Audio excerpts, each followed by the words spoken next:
The Detroit Lions baits the Houston Texans in the most prettiest win you will ever see. And Jake Bates, once again, you are a kicker. Love you, bro. I truly, man.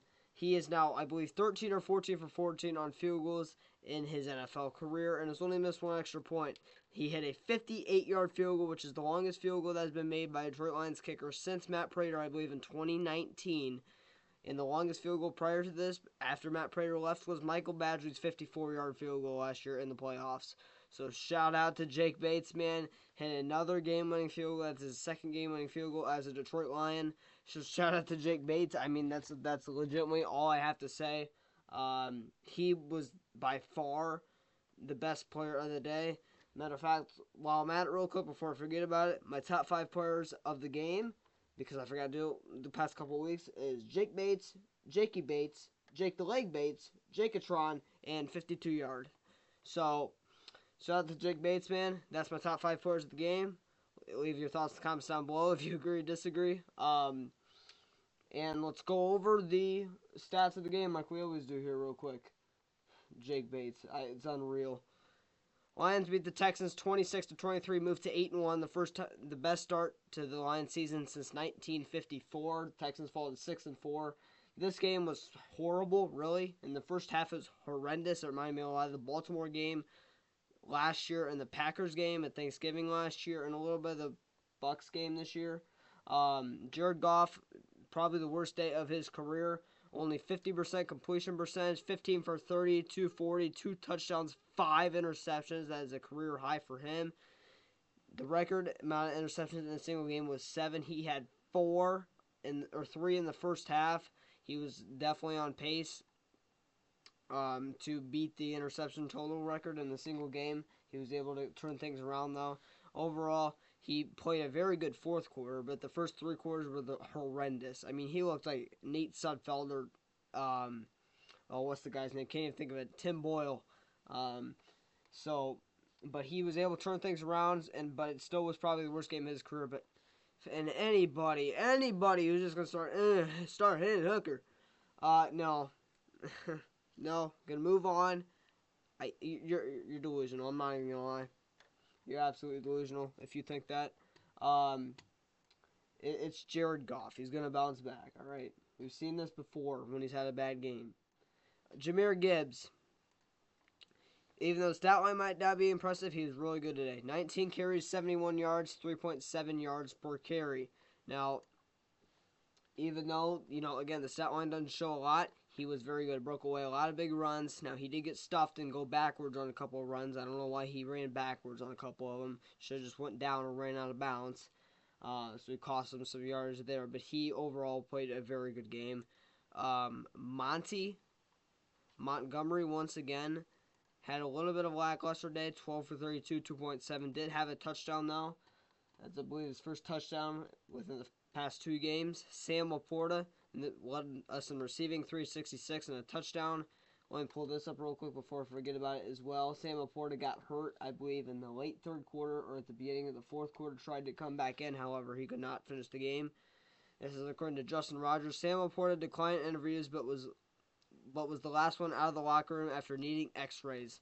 He was wearing a sling. That is very unfortunate. That does not look good. Dan Campbell brought up in his press conference that at the end of the game that he might miss next game, but he doesn't think it's going to be long-term like IR or anything type situation. So that is good. And now we don't know what type of severity it is. He might just be in a sling, just to protect himself. I don't know. The first guy on here saying AC joint sprain, he good. Hopefully that is the case, obviously. But most likely he will miss next week, probably for sure. Obviously we don't know yet, but probably most likely will. But we are facing the Jags and potentially without Trevor Lawrence, so I mean, we probably won't need him to say the least. St. Brown had a very nice day, 6 for 61 touchdown. Does St. Brown things? Not a guy who's going to get 100 yards every week. Not a guy who's going to get 2-3 touchdowns every week, but the guy who's going to get you 6 to 8 receptions, a touchdown every week, and around 50 yards. That's what he does. One of the better receivers, more consistent receivers in the NFL. Jameson Williams had a very nice day as well. 3 for 53. Had an incredible catch on 2 defenders. He got absolutely hits. It was like a WWE just collision. It was a huge hits. He was able to pull it in. He did actually drop a pass, but was able to pull it back in. He had it in his hands, couldn't hold on to it, and then he was able to pull it back in. So you could arguably say he had two really good catches, but one of them was kind of on his fault. But Jameson Williams is a great way to come back off a 2-game suspension. Jahmyr Gibbs, 2 for 37, and Montgomery, 1 for 24. So Tim Patrick wasn't even involved today in the receiving game. Neither was Allen Robinson at all, really. Tim Patrick made some really nice blocks, so I'll throw that there out as well. Allen Robinson also had a very nice block on, I believe it was a Montgomery run. It was a Jabari Montgomery run. He made a very nice block. The defensive line, actually, I thought played very, very well today. Now, I'm going to go over something that I did not like, but Aleem McNeil had a sack. He played out of his mind today. He is by far the best defensive lineman on the team today. Actually, I shouldn't say that, but Aleem McNeil balled out of his mind, one of the better defensive tackles in the league. There was a reason why we extended him. He had one sack. He actually had to come out of the game as he had an ear issue, but he did come back in the game. He almost had two and a half sacks on the day. Aleem McNeil is now up to 3.5 on the season. And it's Aleem McNeil. He's balling. I mean, he's absolutely balling. Josh Paschal also got a sack. Shout out to Josh now coming off after missing 2 weeks as well with stuff he had built up. Carlton Davis, you see him on the thumbnail. He had 2 interceptions today. Get his first interception and make him 2 as a Detroit Lion. Both of them were very, very nice. One of them reminded me a lot of the Monty Oruwariye interception. I forget who it was against. It was like a diving interception. It was really good. But unfortunately, both of the interceptions that Carlton Davis had didn't result in points. And that was both in the 1 through 3 quarters. So you can very, very tell that the fourth quarter was the reason why we won this game. And Jake Bates. Pat O'Connor had a sack. Now I'm going to take my stuff back here. I legitimately am about Kyle Peko saying he needs to be replaced. Pat O'Connor, I think, honestly has been that. I never said anything bad about Pat O'Connor. I just said he, to me, was just a practice squad guy who can, be elevated and be thrown in the mix, but he's not going to replace Peko. I think he actually has. He's been in the defensive line a lot, getting some pressure. To me, he's not as speedy. He's not as agile as Kyle Peko. However, he can get in the backfield. He's bigger in terms of he's overall a good sized defensive tackle, 300 pounds, and I believe 6'2", 6'3". Kyle Peko is undersized.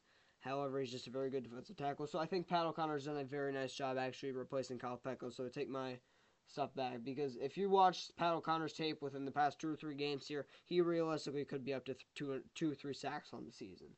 He needs to work on his tackling. That's all I'll say. Because legitimately, he would have 2 or 3 sacks right now if he could make some more tackles. And this guy right here on the defensive line, James Houston, he's really starting to turn it around. I'm not gonna lie, he had a sack today, almost had another one. He could be realistically within the past 3 or 4 games he's played now, could be up to 6 or 7 sacks on the season. He's been playing out of his mind these past couple games. He also got held a couple of times today. So shout out to James Houston. Got his first sack on the season today. His first since 2022. So shout out to James Houston. Finally creating some pressure. Finally looking like a little bit like him 2022 self again. So in my opinion, he is definitely going to be on the 53-man roster for the rest of the season. And if he keeps playing like this, you definitely have to consider about extending him next offseason. But again, hopefully it's just not a 3-4 game stretch. But he's getting a lot of pressure. Now, the reason why I said everything was, to me, very good on the defensive line this game, except this one thing. And this was not on the defensive line, but this was on the coaching. And Aaron Glenn called a fantastic game again today. He's been playing a fantastic game calling and just game in general this season. But I don't understand why we keep blitzing the linebackers. Trevor Nowaski, he was out there today more, at least from what I saw. Again, I got to rewatch the tape like I always do. But Trevor Nowaski was out there way more to me than Al-Quadin Muhammad and maybe even James Houston today. I don't understand. Trevor Nowaski can get pressure, but he has to go up the middle to get pressure, or he has to blitz as a linebacker, which means he gets help where they rushed an extra defensive lineman with him. So he cannot get pressure off the edge. He just can't. They need to stop doing that. So I'll just put that out there. He can rush the quarterback. Again, if you put him up the middle to rush or you rush him as a linebacker, that is completely fine. But rushing him as a defensive end and rushing him on the edge just does not work. You need to put Muhammad or Houston in that role. Muhammad really wasn't out there today. Did get some pressure when he was, but very wasn't out there that much. I do want to shout out Ezekiel Turner here. Made a nice special teams tackle. He did look very good on special teams, so he could very well replace Germ potentially. He looked very good out there. Orange don't really know what's been going on with him. He's been very quiet to me these past couple of weeks. He did have a nice game against the Titans, but against the Packers, he did not look good to me at all. And today, he really didn't do anything either. Cleveland Raymond had a quiet day on the punt returning game. Their punter, by the way, Tommy Townsend, very good punter, one of the best punters in the league. Jack Fox had a very nice day as well. Jake Bates went 2 for 2, made a 58-yard field goal and 52-yard game-winning field goal. Also went 2 for 2 on extra points.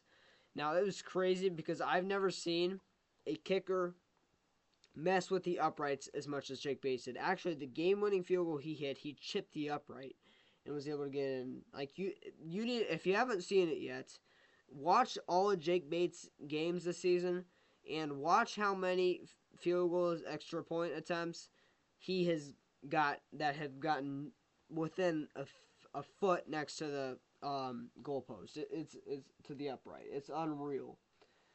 Let's go over the both team stats here real quick, and then we'll end the video.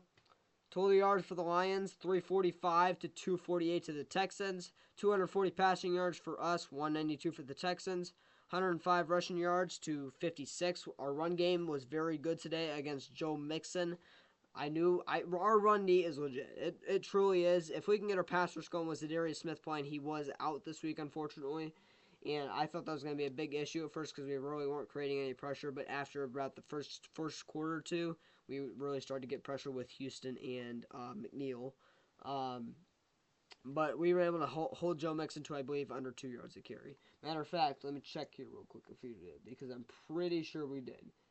Yes, we did. We held him to under 2 yards a carry. So shout out to the Lions. Did allow a touchdown to him, but he was at the 1 yard line, I believe, when he got the touchdown. Let me get this pulled back up here. Yards per play, Lions had 5.6 to the Texans 3.8. That's extremely low, kind of for both sides, but extremely for the Texans. 19 first downs for the Lions, 16 for the Texans. Third down efficiency, we went 7 for 12. They went 6 for 15.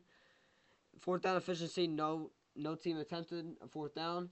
Total plays, 62 for the Lions, 65 for the Texans. This is crazy to me. This is unreal. Shout out to Dan Skipper, by the way. He held his own. He did not play a good game by any means, but he did held his own for going against the top-tier defensive line with Danico Autry, who played out of his mind today, even though he only had 1 sack, and that sack was he didn't have a sack, but he got a lot of pressure. He should have had a sack against Penei Sewell, got a lot of pressure, and they also had Daniil Hunter, of course, and Azeez Al-Shar, or however you say his name, a very underrated linebacker. Of course I know how he is, I just don't know how to pronounce his name. Very good linebacker, by the way. Made a lot of plays today. Yeah, but I can't believe we allowed 0 sacks. But, man, we need Decker back. We need Decker back bad. But shout out to Dan Skipper again, man. Shout out to Skip. I thought Jamarco Jones was actually going to start, but Skip held his own. He really, truly did. So shout out to Dan Skipper. We actually did get 4 sacks. We punted 4 times. Texans punted 5. Penalties, we had 4 for 61. They had 4 for 30. That, by the way, I want to put this out there. I don't usually compliment the referees, but Bill Vinovich is by far the best referee in the league. I wish we could get him every single week. They only missed 2 calls. Now you can say, oh, that's a lot, but every refereeing crew, to me, at least missed 5 calls or makes 5 bad calls every single week. They only missed 2 this week, and that's a lot for them. One of them was on should have been roughing the passer call on Jared Goff, got absolutely hit late. And then one was at the end of the game. That should have been a pass interference on Terry and Arnold, but every Houston Texans fan right now, from what I've seen, is saying that, oh, refs cost us the game. No, they didn't, because they messed up with Jared Goff, and that to me is more significant because you're risking our quarterback with an injury. So I don't. So Texans fans need to stop about that. Fumbles lost. We had 0 to the Texans 0. Interceptions thrown 5 interceptions. That's ridiculous. To the Texans 2. Time possession. We had the time possession 27 minutes and 32 seconds to 32 minutes and 28 seconds. So overall, very clean game by both sides, or not a clean game whatsoever, but in terms of team stats, about the same. Big one, it truly is. We keep the number 1 seed in the NFC. The Bears lost today. The Vikings were able to squeak out versus the Jags without Trevor Lawrence, 12-7 in a very boring game. Sam Darnold is starting to go back to his old Sam Darnold. Threw 3 picks today. Now, people are going to say, oh, Jared Goff threw 5 picks. So I'm not going to really hate on Sam Darnold because of Jared Goff's play today. But he's going back to normal now. So I'm feeling very confident today. Next week, we face the Jacksonville at home. The Packers face the Bears. And the Vikings face the Titans. They face the Titans. So, unfortunately, it looks like the Bears are going to be the only team to lose next week in the division. But, again, as long as we stay ahead of the division and stay in the number 1 seed in the NFC, that's completely fine with me. So, one Pride Go Lions, big one. Shout out to Jake Bates, Jakey Bates, Jake the Leg Bates, Jake-a-tron, and 52-yard field goal. So, one Pride Go Lions, on to Jacksonville.